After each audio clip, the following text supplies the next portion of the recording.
Maka inilah jalan tamsil ibarat. Dia ambil tu tamsil ibarat. Bila hadis tu cakap rumah yang ada anjing, malaikat tak masuk. Begitulah juga hati kita. Kalau hati kita ni banyak sifat-sifat yang tak baik, ilmu, iman, hidayah susah nak masuk. Macam tu dia cerita. Dia bukan takwil.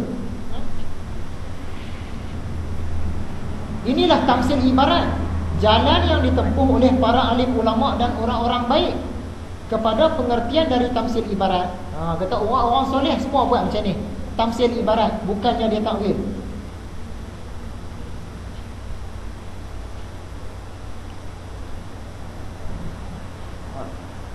Maka mengambil ibarat dari orang lain untuk diri sendiri dan dari sendiri kepada asalnya dunia ini adalah satu tamsil ibarat yang terpuji.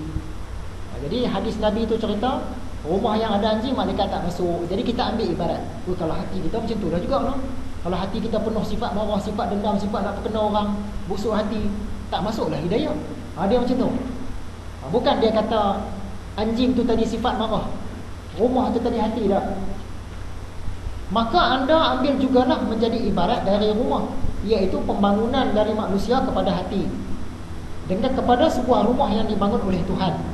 Dan dari anjing yang dicela kerana sifatnya, bukan kerana bentuknya, iaitu padanya terdapat kebuasan dan kenajisan. Dia anjing ni dia buah dan najis. Jadi hati kita ni kalau buah dan ada benda tak elok, benda yang najis, hidayah susah nak masuk.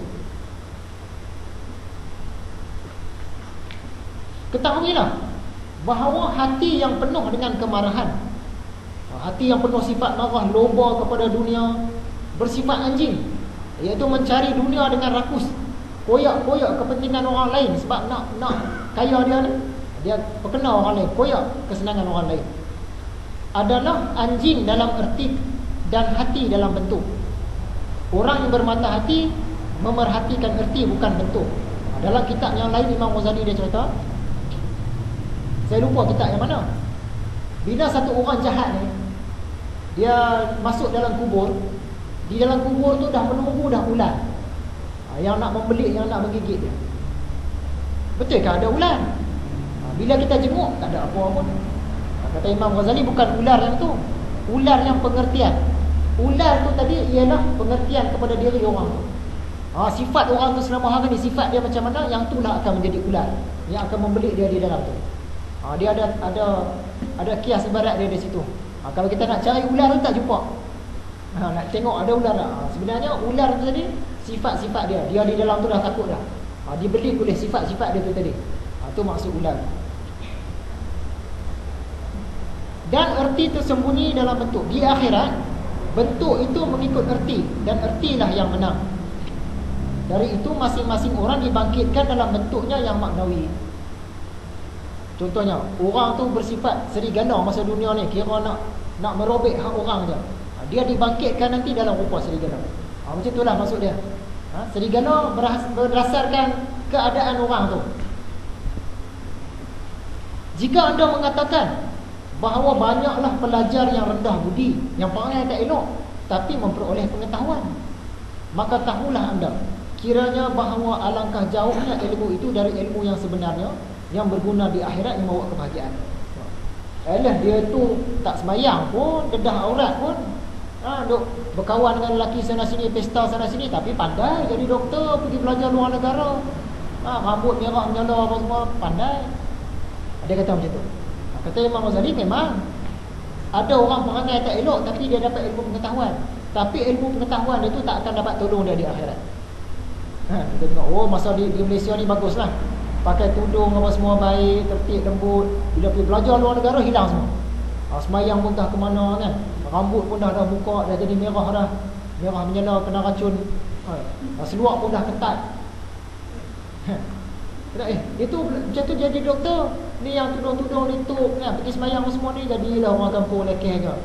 Dia buka aurat pun Tuhan tolong, tengok jadi doktor, jadi lawyer, jadi engineer. Kata orang yang jahil, tak boleh pakai hujah tu.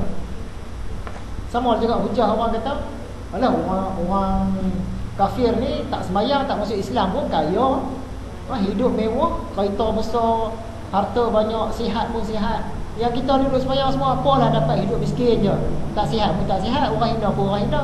Tak boleh guna hujah tu. Sebab apa? Dunia ni dia sekejap. Satu hadis riwayat Imam Tirmizi, Ibnu Majah dan Al-Hakim. Kata Nabi Muhammad, kalaulah dunia ni sama nilai dia di sisi Allah dengan sehelai sayap nyamuk, nescaya Allah tak bagi kepada orang kafir ni walau seteguk air.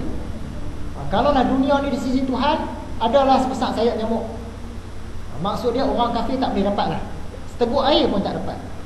Jadi maksud dia, di sisi Tuhan, dunia ni kecil lagi daripada sayap nyamuk. Sebab tu Tuhan bagi pada orang-orang yang tak mau ikut perintah Tuhan, yang jenis tak mau sembahyang ni, tiba-tiba dapat jawatan tinggi, dapat gaji besar. Memang Tuhan bagi.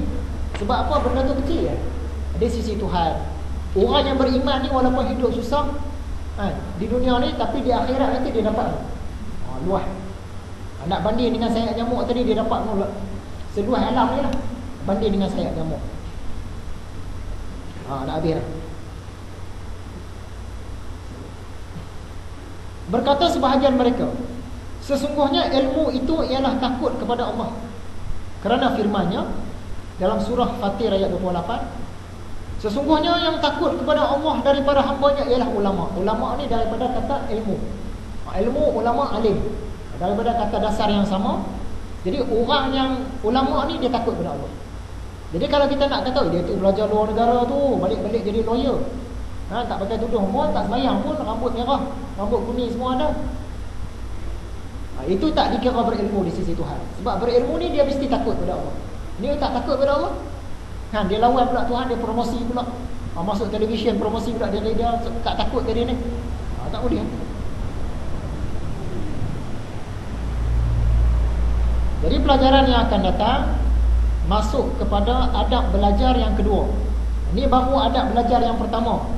Kita nak datang belajar, hati kena bersih, barulah ilmu tu mudah masuk. Kalau nak datang tu hati dah tak bersih dah, lambat sikit masuk. Macam mana dengan orang yang hati tak bersih? Tak bolehkah datang? Boleh datang juga, kena ajar juga datang. Sebab apa? Macam kopi tadi dalam cawan dia berkarat lama dah, kita masuk air selalu, lama-lama dia keluar juga kopi tu. Macam tu cerita dia. Wallahu a'lam.